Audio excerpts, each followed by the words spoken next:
የተሻለ ነገር አስበህልኝ ነው ፈተናው የበዛው።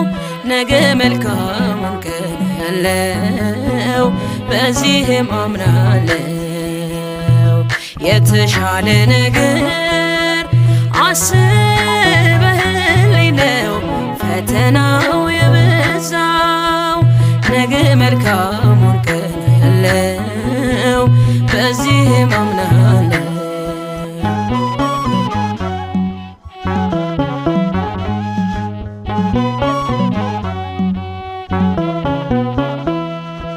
ሰው ነኝ መቼ እቸኩላለው፣ የሐሳቤን ቶሎ እሻለው።